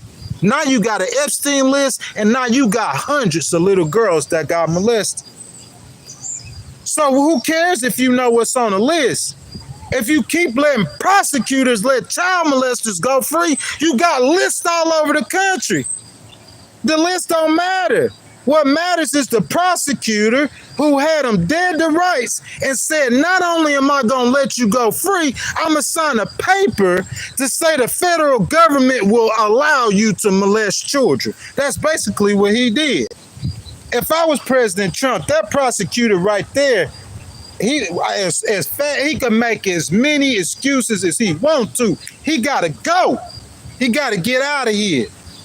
This dude got a piece of paper that he signed that says the United States government will not stop you. We know you messing with them children. We know you doing it. We got all the proof and we gonna let you do it. And he signed the paper. So that's the problem. That's your list. That's your whole list. I'm trying to tell you, because a juicy story ain't gonna help you. It's just gonna help another little kid get, because okay, so we know he doing it while he alive. This some clown stuff. We know he doing it while he alive, so we gonna just let him stay there till he get about 60. Now he too old, so now we finally gonna get him and we gonna kill him at 60. While he didn't hurt all these kids, and I'm gonna come back and give you a list of what? What about the kids who still out there getting hurt that you know about? That another rich person and you ain't doing nothing about it. You see what I'm saying? That's how it goes. I'm just being real. You looking for a name on the list? It ain't no name on no list. Ain't the problem. The problem is a prosecutor who let you commit crimes in his community. That's the problem. You need to take him to the shed house. What he a prosecutor for? You put your hand on the Bible and you swear to protect these people's children. If that was one of my children that man hurt and I saw your name on that piece of paper, homeboy, you gonna need more than the National Guard. You might have to call them SEALs. I might be a little too rough with the National Guard if you touched my child, and I know the federal government could have stopped him. Not the federal government, Mr. Alexis or Alex Acosta. That's the problem, President Trump. Y'all need to prosecute that dude. You need to give him 15 years to let you know the next prosecutor who think you gonna let somebody go because they got some money. Oh, the poor child molesters, we gonna put them in jail. Even the ones who ain't doing it, and we just gonna say they doing it and harass them. But if you got money, then you could molest as many children as you want to. And that's what you got for your standards and what for your morals and your values until he get one of your children, if you even care. You feel what I'm saying, man? Come on, bruh. Nah, he didn't say nothing like that, bruh. You can't do that, man. We ain't got enough people in the stream, though, but he didn't say nothing like that, man. You can't dog the man like that. He didn't say that. Well, what news article wrote that? What media agency said that? He said that. He ain't never said no stuff like that, bro. You can't do the man like that. Oh, you said I'm on it. Oh yeah, I am. Look, let me tell you what we gonna do to Epstein in a place like us. Cause look, if you just get smart with me, I might just slap you for getting smart with me. Just because you got smart with me. You feel what I'm saying? But you talking about something like that, bro, I don't play. We don't, nobody on round. Nobody I know, I don't play like that, bro. You get, but your head bust for that.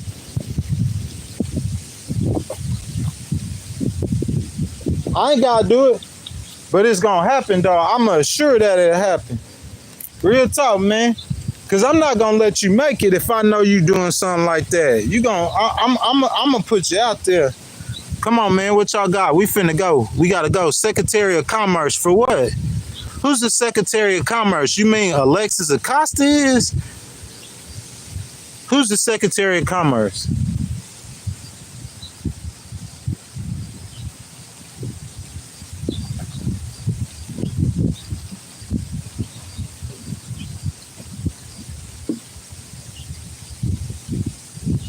All right, man. We good, right? We Gucci, right? Been like 2 hours, man. I covered all the content, man. It's Saturday. We gonna be live again Tuesday. You know what I'm saying, bro? Like, bro, I probably, you know what I'm saying? I'll be going like every single day, man. Like almost like every other day I go live, man. So, you know what I'm saying? Next week, bro, I got some stuff going on. I gotta take care of a lot of stuff. You know what I'm saying? So I probably won't go live like Well, I will go on Tuesday, but I probably won't go throughout the rest of the week unless I just pull up somewhere and just like feel like going live. You know what I'm saying? But I will, like I said, I will go live on Tuesday. You know what I'm saying? And then probably on Saturday. But that being said, man, I try to cover all the content, man. I try to be as fair as possible, man. I think the truth will set people free. You know what I'm saying? That's just my belief. I believe if somebody tell you that, listen, say we go back to 2008. And you know, in 2008, before that economic disaster, I remember this vividly. There was men. It was one man. It was one man. He went and he looked at the books, and he said he found the mortgage fraud before it happened. He found it. He saw how the numbers were. They made a movie on it. I just got a real good man. You should too if you watch the movie, right? And so the man saw the books. He saw how they cooked the books and did all of that, and he tried to, and nobody listened. So that's what I'm saying. So if somebody gonna tell you, hey, listen, bro, if you keep walking on the end of that pier, it ain't no railing. It look like it's a railing, but see, we been out here. We know this railing broke. So when your kids touch this railing, they going into Lake Michigan.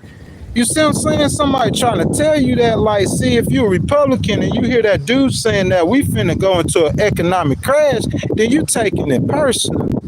Imagine when we get a president who could listen, not just the president advisors who could listen to stuff like that. They could recognize it and see it and adjust course. I thought President Trump was like that, right? He could listen and say, hey, in LA, they finna do A, B, and C. We were telling him. It was going to jump off this summer. He was ready for it anyway, because that's why he was saying he was going to use the National Guard and stuff. He already knew. He just didn't know what it was coming. It was coming this summer. It was going, I mean, like, to that point. You see what I'm saying? But he was ready for it. He just adjusted it. When Governor Newsom came back at him with him, he had to push back. He said, hey, look, they gone, and this is my reasons why, so I want to keep my city safe.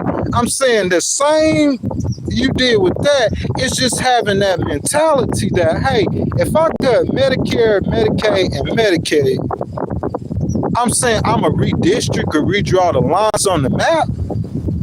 I'm saying, what about, okay, the illegal aliens? I'm still with you. They ain't even legal. How they get insurance? But I'm saying, what about grandma and that mama with them kids?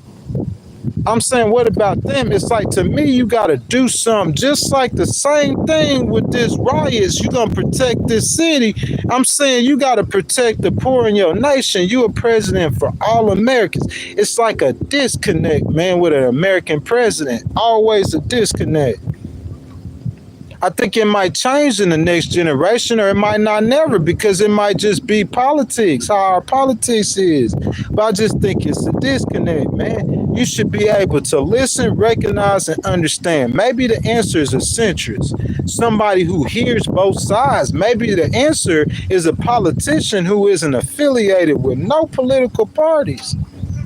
But then he'll be still with some special interest, because that's just American politics. It's like I got the fattest pocket, so I'm gonna come give you money so you can, and I could give me some power with my money. You know what I'm saying? Who knows, man? But you know, it's always good, man, to just try to hear people and just listen to what they're saying. The man saying that, hey, listen, I was hearing them and hearing this person and hearing this person, but I'm saying this time, if you might need to look at this now, because if you don't look at this time, this look like this might be like for what's going on. And see, you went out there, you got most of the investments you got. I'm saying nobody, if they see the economy go in a recession, who gonna come invest in you again?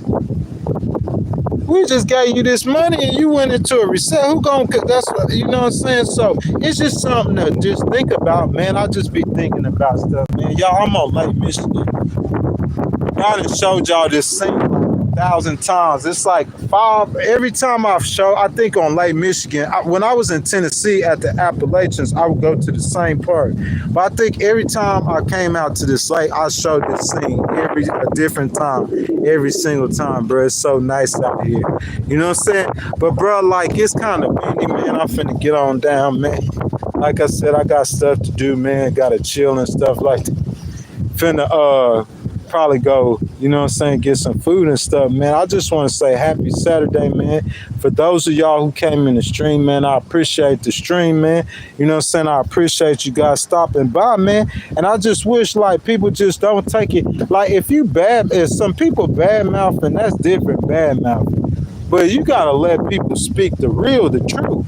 You know what I'm saying? It's like you halfway don't trust, like you ain't gonna trust it. So if it's a story to where I'm expecting to hear somebody say some truth about, it's like you ain't gonna want to halfway trust Fox News, are you? You ain't gonna MSNBC if they saying something. It's like you gonna think I don't halfway trust. Isn't that right? Because you know they on one side, but you know I ain't on nobody's side. I'm not gonna talk bad about that. I ain't like personal stuff about. I ain't gonna talk personal. But if you don't listen to me, I'm saying he done been right so far. He done reversed and everything. But I'm saying President Trump, just keep an eye on the economy now. You know what I'm saying? Like I know it's a lot going on, Russia, all this other stuff though. But I'm saying like not just helping the poor or those problems, like you got to be able to recognize that, and if you don't catch that on that other side, I'm saying that could be some real issues, man, that I'm just hoping that, you know, we don't have to deal with, you know what I'm saying, as a nation, as a whole. Man, that being my time, man, I'm about to get up out of here, man. I say this every time, bro, I do a live stream, man. Like, we get in these situations in our life, man, and we just get focused on what's directly in front of us. You know what I'm saying?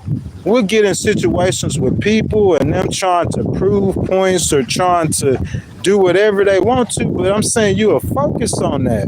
You know what I'm saying? But I don't focus on that. I let people follow and chase me, man. I let people get phone calls to come and do stuff to see and about me, man. I just stay focused. See, if I focus on some nonsense or some childishness, I'm going to be like him.